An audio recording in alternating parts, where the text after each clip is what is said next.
Hi! Manju MSc ఎగ్జామ్స్‌కి కర్నూల్ పోవడం వల్ల ఈ వీడియోకి నా వాయిస్‌ని భరించేసేయండి. పాయింట్‌కొస్తే అందరూ ప్రతి ఇయర్ హోలీ పౌర్ణమి జరుపుకుంటే, ఆ రోజు మాత్రం మా ఇంట్లో కదిరి పౌర్ణమి చేసుకుంటాం. వై? బికాస్ మా ఇంటి దేవుడు కదిరి లక్ష్మీనరసింహస్వామి గారు కాబట్టి. సో, బాలయ్య బాబు అదేదో సినిమాలో సింహ అనుకుంటా మూవీలో చూపించినట్టు మార్నింగ్ నుండి ఈవినింగ్ వరకు ఉపవాసాలు ఉంటాం. ఎలాంటి పచ్చి మంచినీళ్ళు కూడా తాగం. సో ముందు రోజు మనం బ్లడ్ ఇవ్వడం వల్ల నా పరిస్థితి ఇలా ఉండేది. ఆ తర్వాత ఈవినింగ్ అయిపోయింది.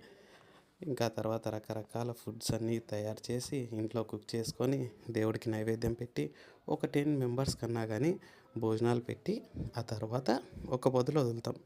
ఈసారి స్పెషల్ ఏంటంటే మంజు ఇదే ఫస్ట్ టైం మాతో ఇంట్లో ఉండి ఇలా సెలబ్రేట్ చేసుకోవడం. ఆఫ్కోర్స్ పెళ్ళయ్యాక ఇదే ఫస్ట్ కదిరి పౌర్ణమి కాబట్టి. అలా తన ఫ్రెండ్స్ని అలాగే తన గ్యాంగ్ అందరినీ పిలిపించి వాళ్ళందరితో సెలబ్రేట్ చేసుకున్నాం. అవి ఈవినింగ్ అయిపోయిన తర్వాత అంతా అలా బయటికి వెళ్ళి హైదరాబాద్ చెఫ్స్లో కూర్చొని ఒక ఛాయ్ తాగి మూవీ, క్రికెట్ ముచ్చట్లు పెట్టి దాదాపు 12 అవుతా ఉంది. అయినా కూడా క్రౌడ్ చూసి ఒకటే డైలాగ్ గుర్తొచ్చింది చేసి ఒక మంచి డివైన్ వైబ్తో పడుకొనేసాం అనమాట. Bye bye.